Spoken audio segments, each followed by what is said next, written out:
Capítulo 11. A princípio, nada. João Hanson pisou no terreno proibido, e, com exceção de arrepios, nada havia lhe acontecido. Observado por homens que não poderiam se dar ao mesmo feito, vê-lo respirar dentro do círculo de magia maculado por amuletos trouxe alívio geral a princípio.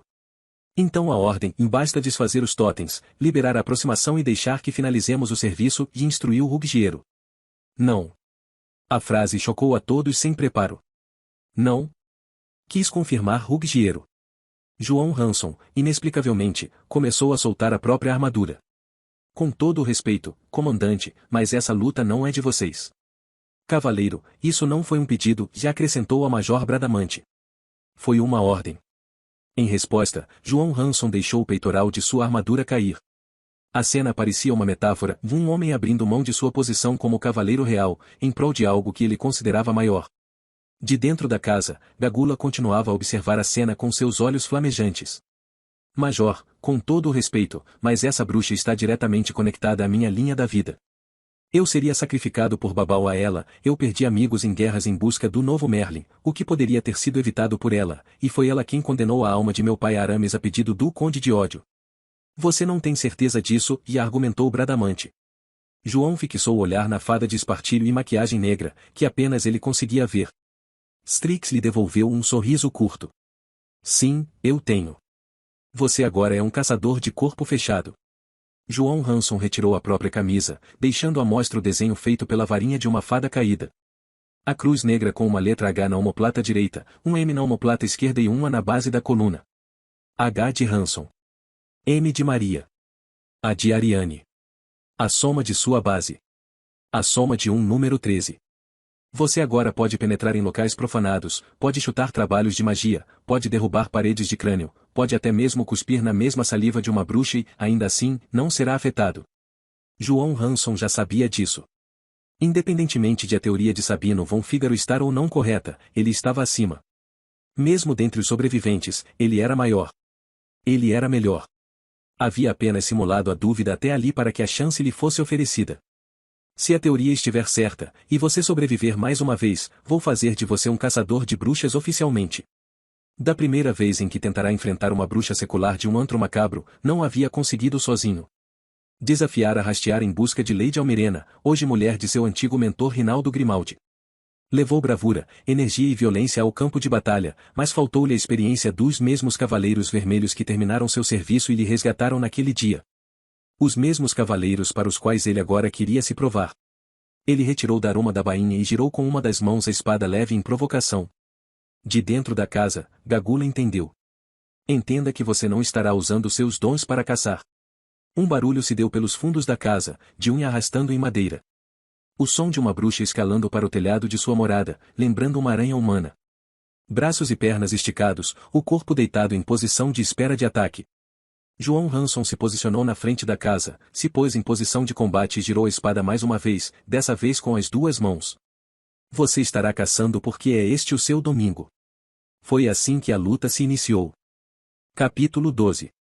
Alheia ao que acontecia com o irmão naquele momento, Maria Hanson se pegou relembrando um momento crucial para ela e para nossa história. Novamente havia chegado à residência de Sabino von Fígaro, que se mantinha de pé, ao lado da poltrona com apoio para os pés. Ela já sabia de cor a posição dos livros, o cheiro das antiguidades, o sabor do chá que ele servia. Ainda assim, com aquele senhor os dias nunca eram iguais, e todo encontro se tratava de um compromisso com o imprevisível. Próximo a ele estava Madame Viotti, o que também reforçava a sensação de incertezas. Maria, e iniciou ele. É tão sério assim? Perguntou ela, de repente. Como é? Surpreendeu-se Sabino. Você só me chama de O Maria ou no lugar de O Senhorita Hanson ou quando precisa da minha extrema atenção. Além disso, vocês dois estão de pé ao lado do único móvel dessa casa, o que me leva a duas conclusões: ou vocês têm pressa de me dizer algo ou vocês querem me dizer algo tão sério que vão me pedir para eu me sentar. Sabino suspirou um misto de orgulho e lamentação. Às vezes acho que te treinei mais do que deveria. Não, você não acha, e disse ela. Na verdade você adora ver o resultado do seu treinamento. Ele queria sorrir e dizer que era verdade, porque era, só não tanto naquele momento.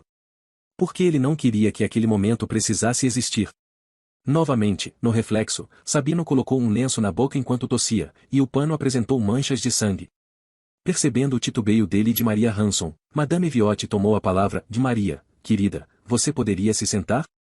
Maria apertou os olhos, sabendo que não estaria completamente preparada para o que quer que viesse a partir dali.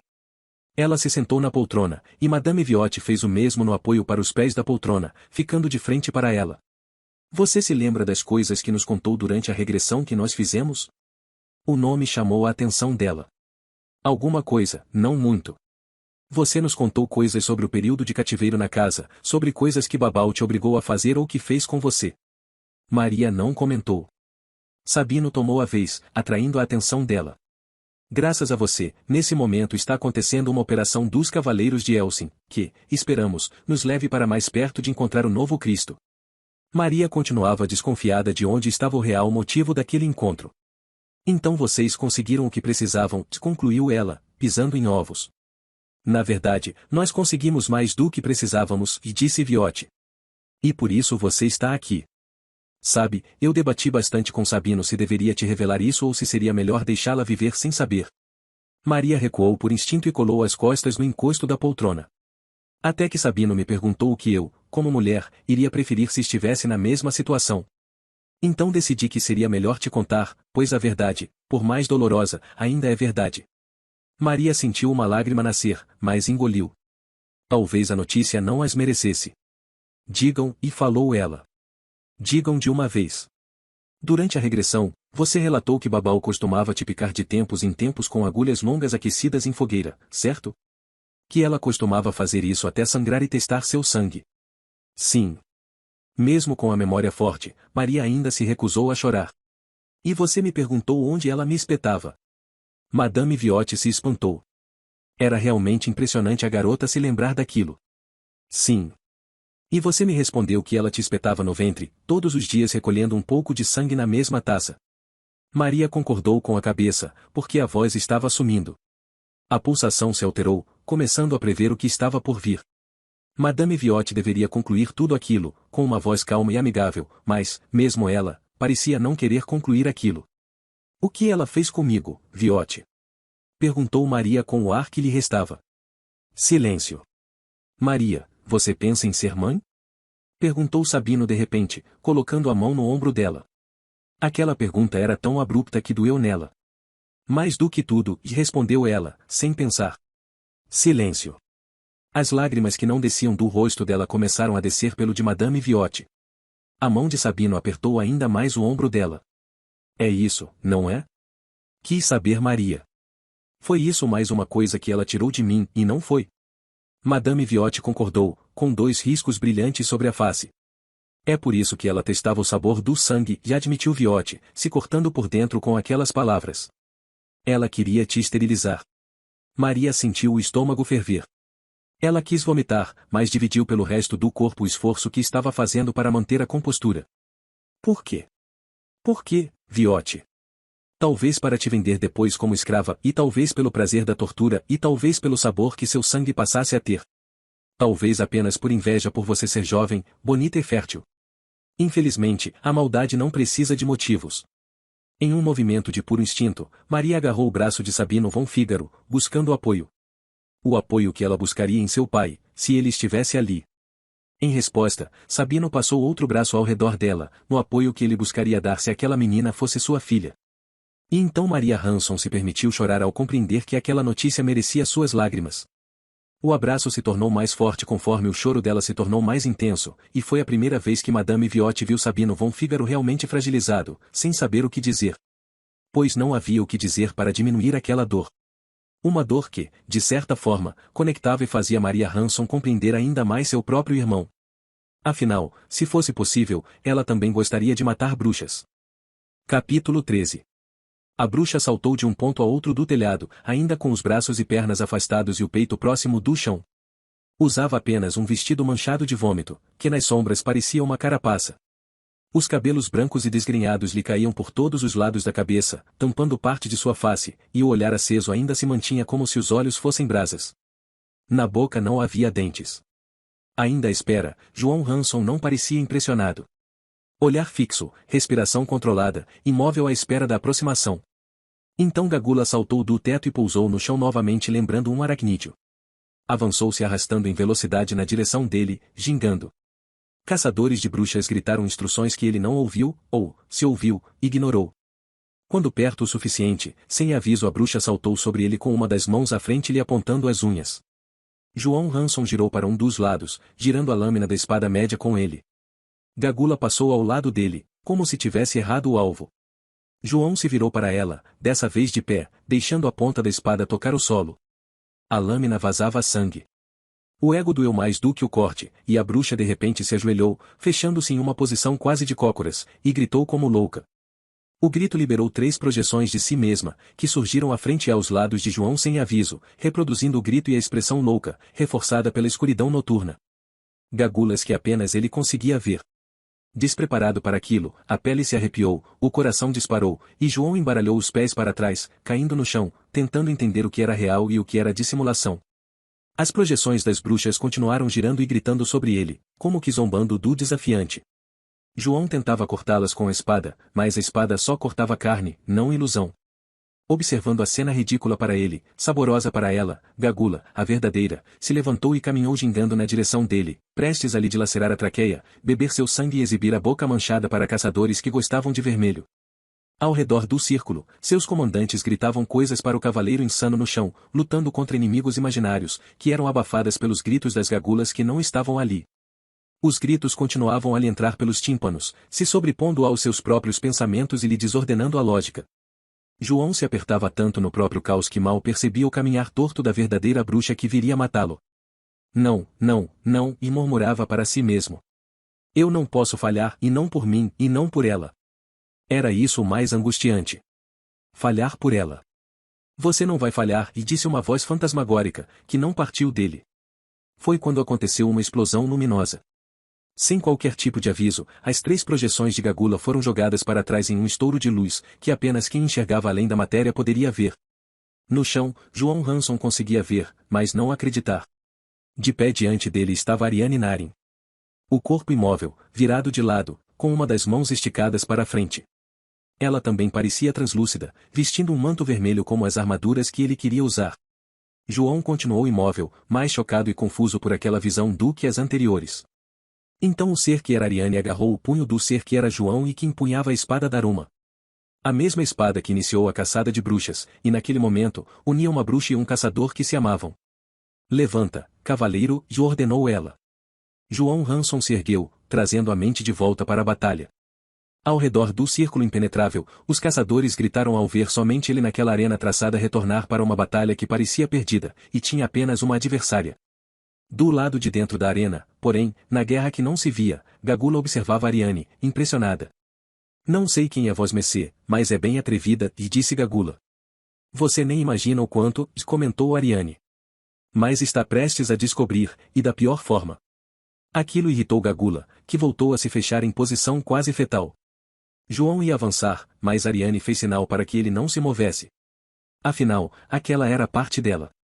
Os olhos dela continuavam fixos nos olhos de Gagula, enquanto as 3 gagulas irreais caminharam na direção deles, dispostas a machucar o corpo espiritual de Ariane. Mas Ariane sorriu. Como se a cena não lhe assustasse, ela se abaixou sobre a terra, a mesma que formava o círculo de magia, e desenhou rapidamente com o indicador um nó de 3 pontas na forma de 3 peixes entrelaçados. Então em um único movimento ela riscou um círculo, que cruzou os 3 nós, completando o desenho da triquetra. E as 3 gagulas desapareceram da mesma maneira que surgiram. Como vós messê ousa? Até aquela noite, não se sabia se era possível fazer uma bruxa tão antiga quanto Gagula gaguejar. Strix e Bianchi se olharam, atonitas, com aquela cena única. Já o menino espectro vibrava e aplaudia de cima de uma árvore. Sem aviso, a bruxa do pântano voltou a correr como uma aranha na direção do casal, completamente em desatino, com as unhas para a frente em posição de bote. Dessa vez sim, Ariane saltou para trás, dando lugar a João. O cavaleiro girou a espada desenhando 2 giros no ar e despejando o sangue que não era dele no campo de batalha. No chão, uma das mãos de Gagula se mostrava separada do corpo. Demorou para a bruxa entender. Quando entendeu, e aceitou a dor, o grito dela ecoou pela floresta torta. Era um grito fino, mais lembrando uma pessoa possuída por uma força maligna do que pela dor da perda de um membro. Do lado de fora, cavaleiros no plano material gritaram. Entidades no outro plano, também. Engolindo a dor, Gagula murmurou mantras proibidos e de súbito tocou o solo com a mão que lhe restou. Ariane tentou avisar João, mas o ato foi mais rápido do que a intenção. De repente, uma raiz saltou do solo e se enroscou no braço do cavaleiro, o mesmo braço que segurava a espada. João forçou, e a raiz se enroscou mais forte, prendendo a espada. Gagula avançou sobre ele. João forçou mais uma, duas, três vezes, mas o braço continuava preso. Ariane novamente explodiu uma onda de luz, que fez Gagula tropeçar e rolar pelo chão, como se tivesse se embaralhado nos próprios pés. Use seu treinamento, Hanson, e gritou Lord Ivanhoe do lado de fora, e, dessa vez, ele escutou. Quando não puder usar os braços. Gagula recuperou-se do tropeço, novamente quicou em uma ginga torta e saltou sobre o cavaleiro com a mão que lhe restava.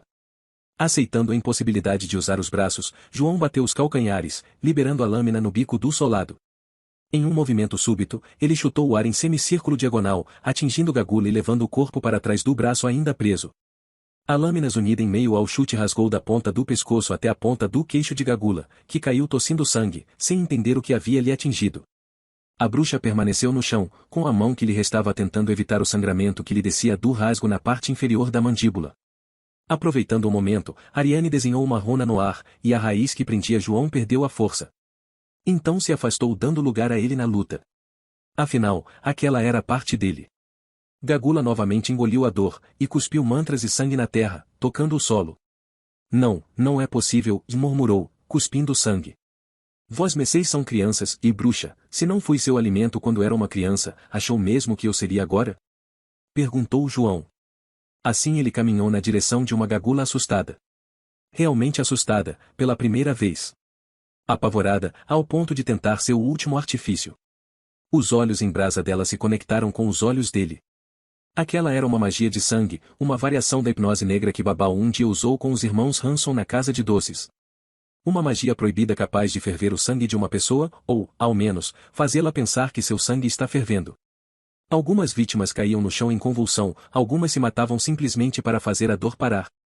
Fosse como forma de tortura, fosse como artifício de batalha, diziam-se se tratar de uma das magias mais sujas e angustiantes dentre as magias proibidas. Foi por isso que Gagula escolheu em seu último recurso. Ela teria sorrido, juro a você. Se não fosse a dor excruciante, se não fosse a quantidade de sangue que cada vez mais se sobrepunha ao vômito do vestido, ela teria saboreado aquele momento. E, ainda assim, teria sido por pouco tempo. Veja o que vocês criaram, e disse João Hanson. O simples fato de ele conseguir falar alguma coisa já era assombroso. Não apenas para ela, para todos que testemunhavam aquele momento. A vítima que se tornou algoz, continuou ele. Os olhos dele não haviam mudado. Continuavam frios, focados, sem medo. Essa era a parte mais assustadora. Sem medo.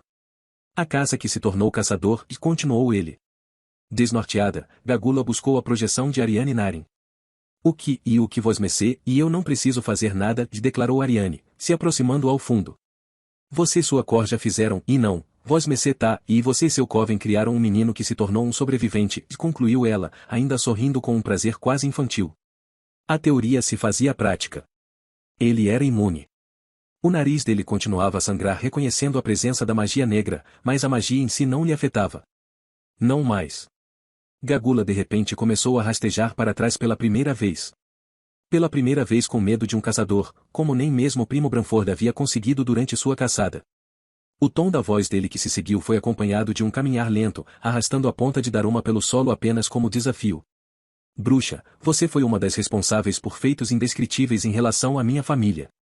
A mesma das iniciais que hoje fecha meu corpo. E me trouxe de volta até você.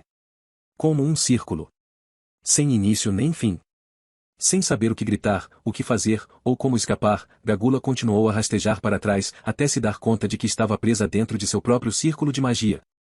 No limite de seu território maculado pela magia de totens, cavaleiros vermelhos aguardavam. Sair significava se entregar a homens acostumados a torturar e matar bruxas. Ficar significava ser o ponto inicial do nascimento do maior caçador de bruxas da história de Nova Eter.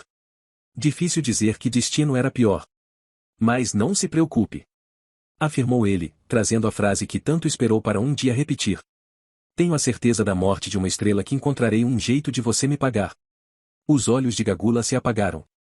Então ela viu Strix olhando para ela, ao lado de Bianchi. Havia demorado décadas, quase um século, mas o destino reservado aos homens lhe havia chegado. Olhando para João Hanson, a segunda bruxa da casa de doces chorou por apenas um dos lados do rosto. Capítulo 14. O palácio do sultão era diferente de qualquer palácio já construído no continente do ocaso. Quando digo diferente, não me refiro apenas à estrutura, nem à decoração, por si só já únicas com certeza, mas ao estilo de vida e de cultura encontrada em um palácio do nascente. Como dito, Al-Quadin era um lugar quente, barulhento, repleto de vida e de energia, e isso se refletia diretamente em outros aspectos da cultura oriental de Nova Eter. Logo na entrada se notavam as paredes de mármore com detalhes em ouro de uma arquitetura repleta de abóbadas, cúpulas e colunas, além de cortinas de seda com inscrições no idioma local. Um jardim multicolor se estendia em meio a fontes com bucais em forma de monstros de cerâmica, tapetes de palha com mulheres seminuas exibindo corpos de todos os tipos de formas aproveitando o sol, serviçais recolhendo água em bandejas de prata, guardas com espadas de lâminas curvadas e homens com corpos de rocha. Esses humanoides de pedra, e iniciou Esnel, esperando que Scheherazade concluísse. Golems, e definiu ela. Seres criados pela junção de corpos inanimados com espíritos sem corpos físicos. E vocês mexem com coisas estranhas por aqui, e você nem faz ideia, e disse ela, achando certa graça. O início do prédio principal apresentava uma sala para recepção, com uma tapeçaria de cores vibrantes como vermelho e amarelo. Uma das diferenças que Esnel notava nas estruturas locais era que os cômodos apresentavam espaços bem mais abertos do que no ocaso, com mais entradas de luz e mesmo portas maiores, quando havia portas. Isso tornava a união desses aposentos em forma de cúpulas um tanto convidativo, trazendo um aspecto leve apesar de suas grandes dimensões. Além disso, era bom para ladrões. De quantas mulheres o sultão daqui precisa? Perguntou Esnel, enquanto caminhava pelos aposentos, guiado por seu novo guia. Esnel e recriminou Liriel, sem saber se a pergunta seria considerada ofensiva.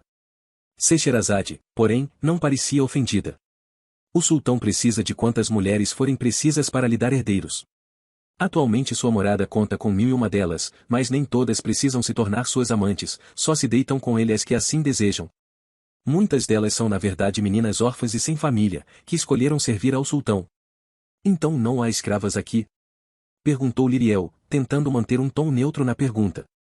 As únicas que estão aqui contra a vontade e que mais se aproximariam de sua definição de escravidão são as antigas esposas de inimigos de Badroulbadour, que morreram em batalha contra Al-Quadin. Elas trabalham nesse palácio sem pagamento além de moradia e comida, mas ainda consideram o destino melhor do que prisão ou morte.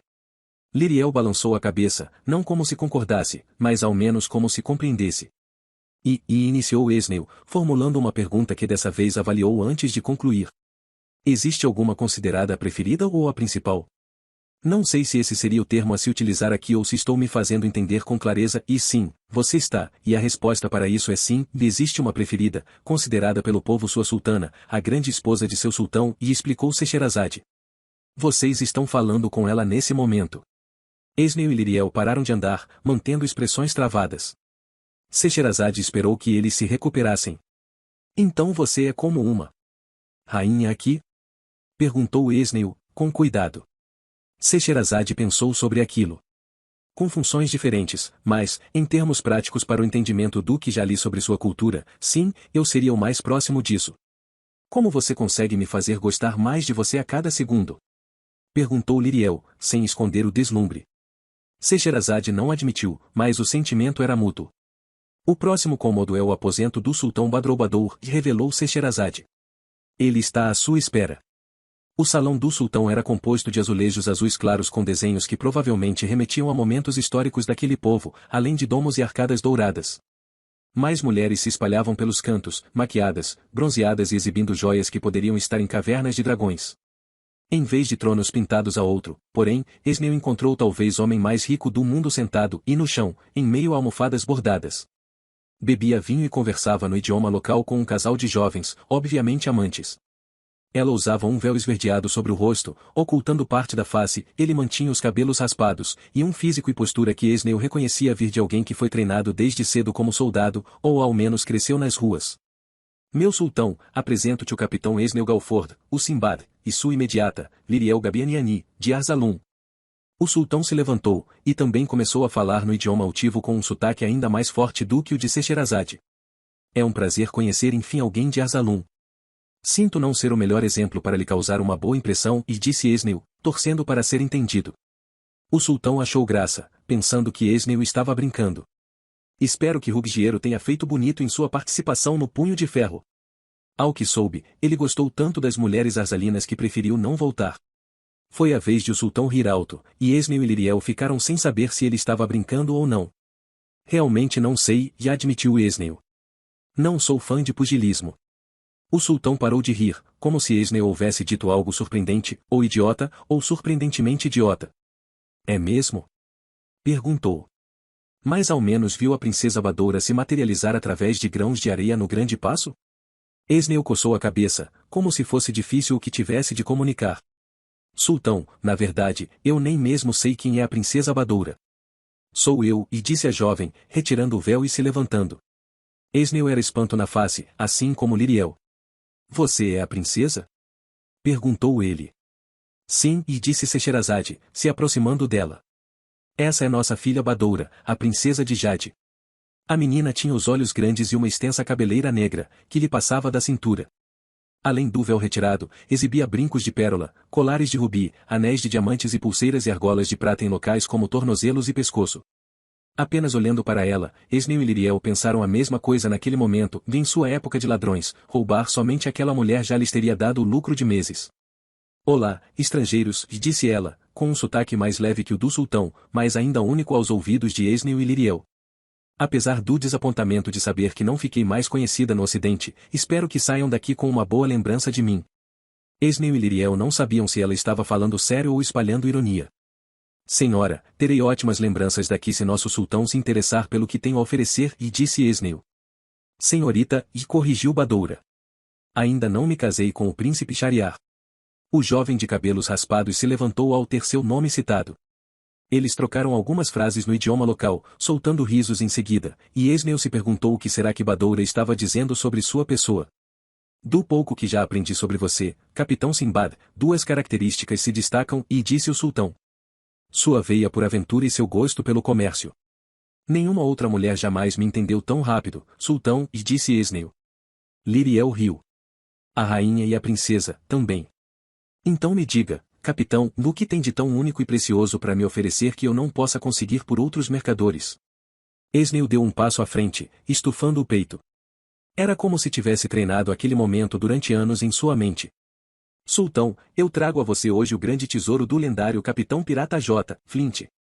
O sultão virou o rosto de lado, como se aquilo fosse duvidoso. Você está mesmo afirmando que teve acesso ao maior tesouro do mundo? Sim, senhor. Pensei que o grande tesouro se tratasse apenas de uma história lendária. É assim que tesouros se tornam lendários, sultão, e disse Liriel, como se estivesse orgulhosa de participar daquele momento histórico. Através de suas histórias.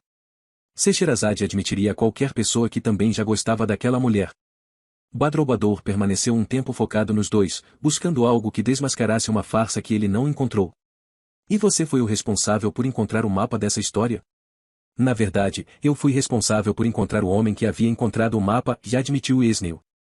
Eu tirei o velho Jim Hawkins da prisão e o fiz membro do navio que tomei do filho de James Gancho, e na mente dele estava o único mapa do mundo do grande tesouro. Fico feliz que tenha me escolhido como seu comprador, capitão, e disse o sultão. Pelo visto, mais do que oferecê-las, você sabe como tomar coisas de alguém. E de que nada me adiantam se não fizer dinheiro com isso. O sultão concordou com a cabeça. Esneu era um rato do mar, uma parte detestável da escória do submundo, mas, ainda assim, um homem a não se duvidar. Você esteve mesmo na ilha? A ilha cantada pelos bardos? Sim, estive.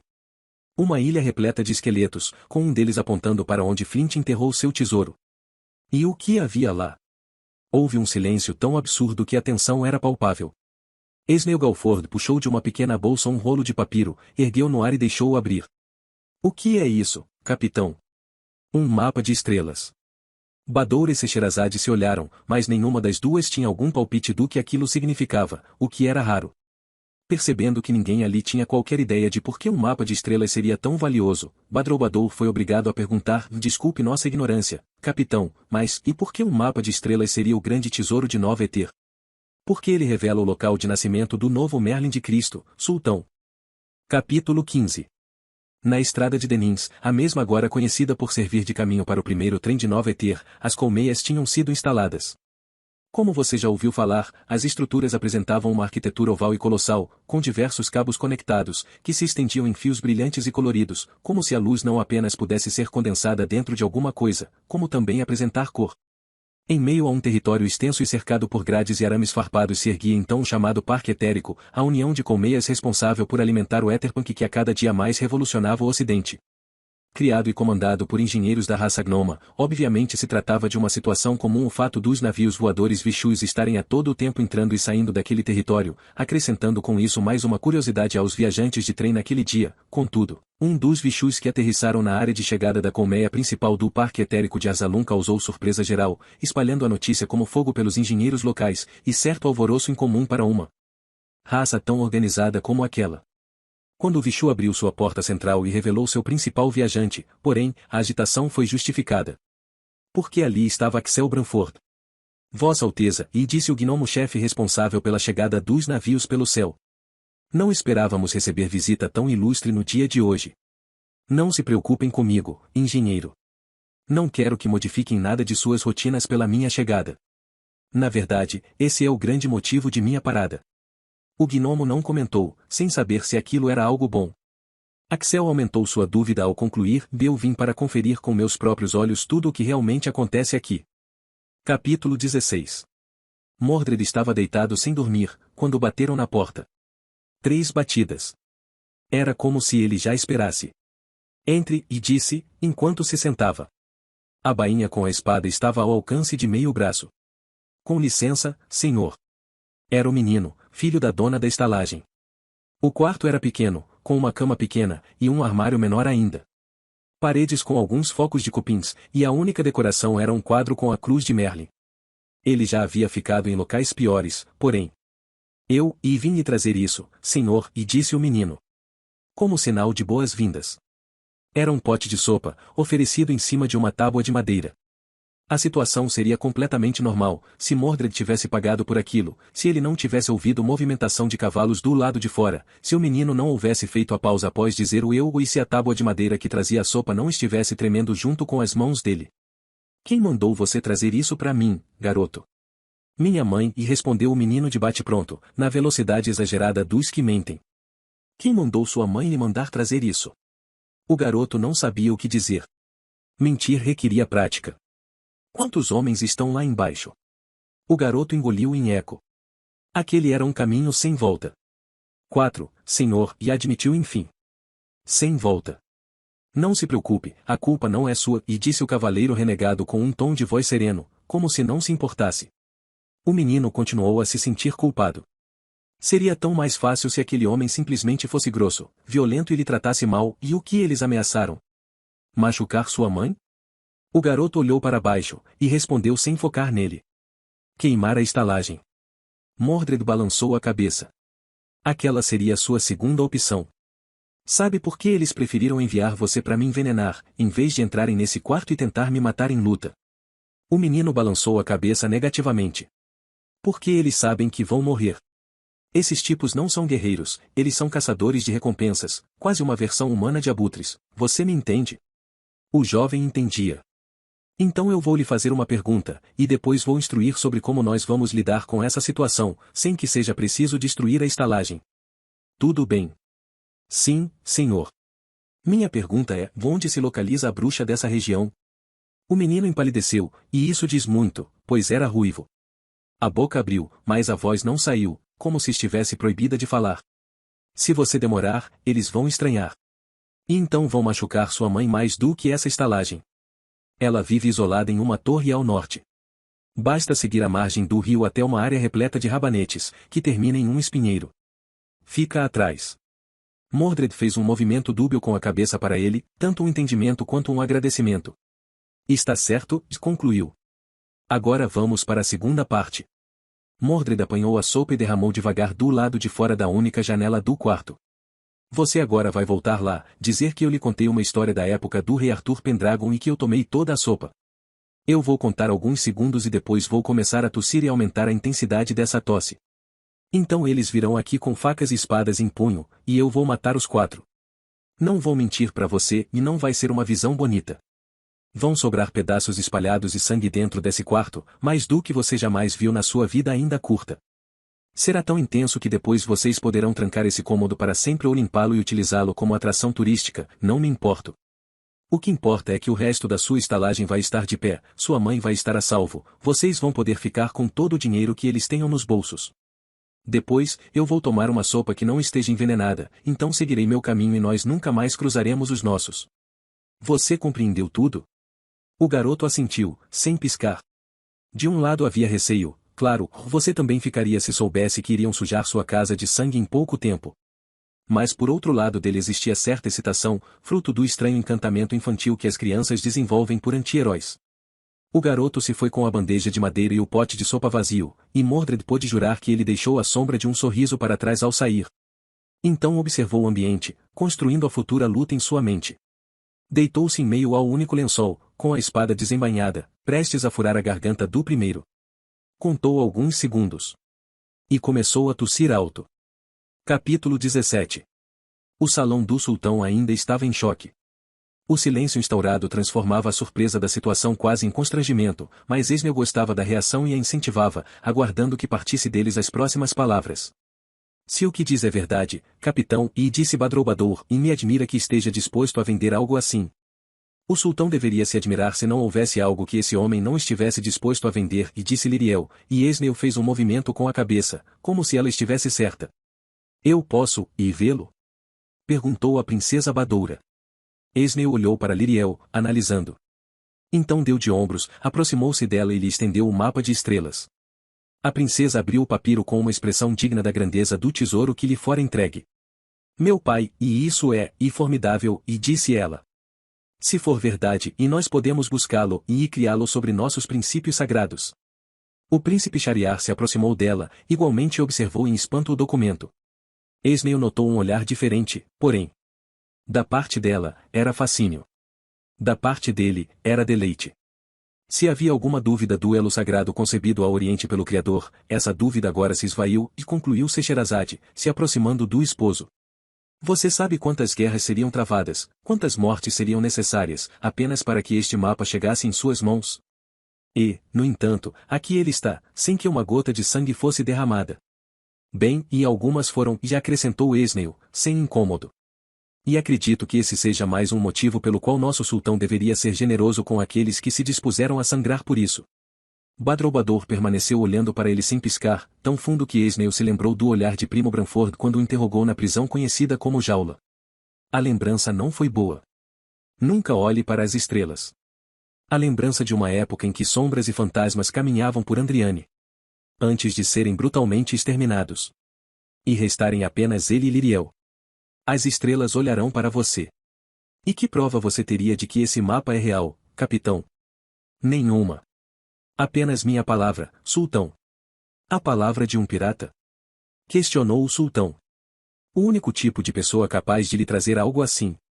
O sultão segurou um riso. Era ruim simpatizar com pessoas durante uma negociação. Escute, e disse Liriel. Isso é real. Quero dizer, nós não sabemos se vocês vão encontrar no local designado o que estão esperando encontrar, mas queremos dizer que esse é de fato o tesouro enterrado por Flint, entendem? Se algo nele estiver errado, culpe o morto, não os vivos. E isso por si só já dá a esse objeto um valor histórico incalculável. Então, sultão, com todo o respeito, suas terras são lindas, suas mulheres nem se fala, e nós agradecemos por sua hospitalidade, mas viemos aqui para ficarmos ricos o suficiente para nos aposentarmos, e disseram que você era o homem mais rico do mundo. Então ou você nos faz uma oferta agora, ou vamos procurar quem o faça, e entenda que o valor desse documento é maior do que qualquer dúvida na credibilidade da palavra de um pirata. Silêncio. Esnel virou a cabeça devagar e olhou para ela de lado, como um homem embasbacado. Badoura e Scheherazade permaneceram tensas, aguardando Badroulbadour decidir se estava convencido ou ofendido por aquelas palavras. O sultão também parecia indeciso. Até que suspirou, e disse, sinceramente, capitães, e Liriel adorou aquele termo. Acredito que o navio de vocês será pequeno para a quantidade de ouro e joias que pretendo oferecer por isso. Esnel e Liriel sentiram aquela frase por dentro.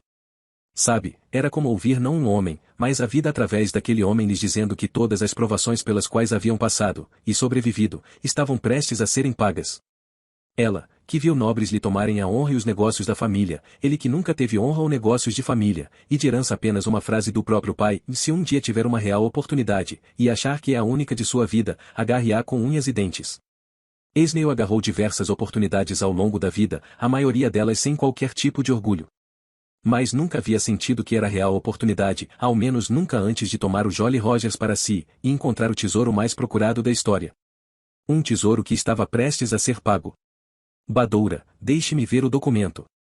A princesa Badoura sorriu, sabendo que estava vivendo um momento histórico. Ela se inclinou para caminhar na direção do pai e lhe entregar o mapa de estrelas. Foi quando o príncipe Shariar puxou uma faca, lhe tomou o mapa das mãos e cortou o pescoço da princesa de Jade. Capítulo 18. Mordred descobriu que as palavras do menino se faziam verdade. Ela vive isolada em uma torre ao norte. Em sua última noite na estalagem, havia deixado um pote de sopa vazio e pedaços de corpos decepados no quarto alugado. Havia uma boa quantidade de moedas em rainhas no bolso dos mortos, porém, em quantidade suficiente para pagar o transtorno. Da sua parte, levou consigo a última informação de que precisava. Basta seguir a margem do rio até uma área repleta de rabanetes, que termina em um espinheiro. Fica atrás. O preço por isso tinha sido até injusto. Se aquele garoto soubesse quem era aquele homem, e por que ele queria chegar naquela torre, teria pedido por um palácio e um título nobre. E Mordred o teria dado, desde que o menino fosse paciente em esperá-lo retomar seu reino. A torre em questão tinha uma estrutura de pedras, formada de 4 pisos sem divisória e era ligada a um palacete. Sua planta era quadrangular e de fora parecia alcançar os 50 metros. Outra característica fácil de notar era que havia pouquíssimas aberturas, frestas ou vitrais, mesmo seu térreo não apresentava nenhuma, além da ausência de qualquer tipo de escada externa, como seria de costume em estruturas desse tipo. A única janela realmente visível se localizava no último piso, dando à torre um aspecto claustrofóbico. Na verdade, mesmo o palacete a que se conectava tinha um aspecto abandonado, quase como uma relíquia de guerra esquecida.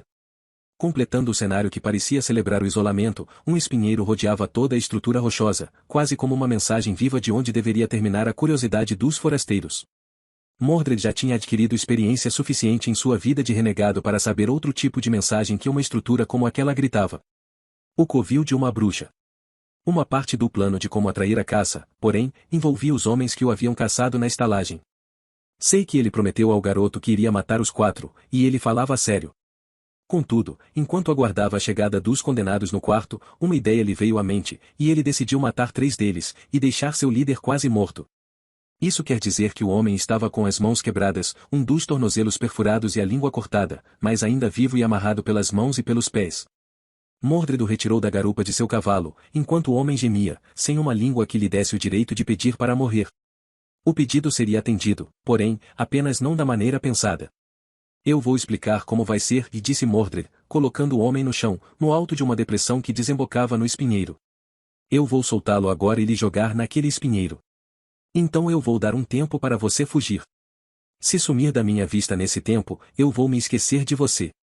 Mas se eu conseguir continuar a te ver daqui quando o tempo acabar, vou atrás de você e vou fazer coisas piores do que já fiz até aqui. Eu vou pendurá-lo de cabeça para baixo e vou cortar as suas genitais, mas vou deixar você vivo para ver abutres devorarem seus testículos. Então ficarei assistindo a eles te devorarem vivo. Você entendeu? O homem, apavorado, confirmou com a cabeça, sem opção até mesmo de repetir o pedido de clemência que suas vítimas costumavam fazer. Seu tempo começa agora. Mordred cortou a corda dos pés e das mãos de seu antigo caçador e lhe chutou depressão abaixo, na direção do espinheiro. Capítulo 19. O salão do sultão ainda era choque. O que havia acabado de acontecer era tão absurdo e inesperado que ninguém reagiu a princípio. Era como se estivessem diante de uma miragem ou uma encenação, ou qualquer explicação igualmente sem sentido, mas bem-vinda desde que contradissesse a realidade. Mas era real, aquilo era real. O príncipe havia mesmo cortado o pescoço da princesa Badoura, cujo corpo tombara ao chão afogado no próprio sangue. Como se esperando a falta de reação pelo espanto, Shariar, o assassino, correu pelo meio do salão principal com o grande tesouro em mãos, cruzando o caminho com um Esneu igualmente perplexo, o que é um detalhe digno de nota, admito. Nos olhos do Sinbad, o príncipe assassino viu perplexidade, ou nos olhos de Shariar, Esneu viu, e outra coisa. Não era o olhar de uma pessoa comum, não era o olhar de um psicopata, não era o olhar de um louco. Era o olhar de algo que, em vez de frieza, transmitia ardência, como arde o ódio que uma pessoa acumula dentro de si. A ação foi tão brutal e imprevisível que mesmo os guardas de espadas curvas e seus golems de corpos de pedra não souberam como reagir, ou afinal, a questão estava em atacar ou não atacar um príncipe. Todo o espanto, porém, foi cortado pelo grito de horror de Scheherazade, que reverberou pelo ambiente enquanto ela corria para a filha. O berro acordou as pessoas e piorou o estado de alucinação. Mas, ao menos, trouxe ação à mente dos homens sem reação. Peguem ele. Segurem ele. Não deixem esse homem sair desse palácio. Ordenou Badroulbadour no idioma local. Os guardas puxaram suas espadas curvas, sem pensar, colocando-se no caminho de Shahriar. O príncipe assassino parou na frente deles em uma posição um tanto felina, novamente com um olhar um tanto inumano. A posição corporal não deixava dúvida e ele estava pronto para enfrentar aqueles guardas.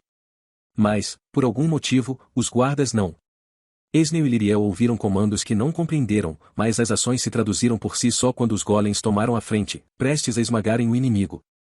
Aquilo se tornava fato, fosse o que existisse no ímpeto daquele homem para fazer algo daquilo e achar que sairia ileso, isso talvez fosse suficiente para fugir, mas não para enfrentar aqueles homens e aqueles humanoides.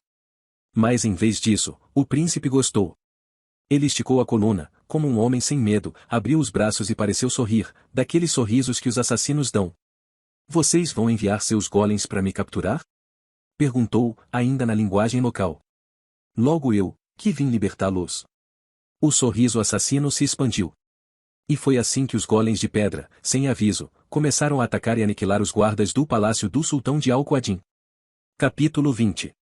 Mordred se manteve em espera, enquanto o líder do último grupo que o havia caçado corria em desespero por um espinheiro.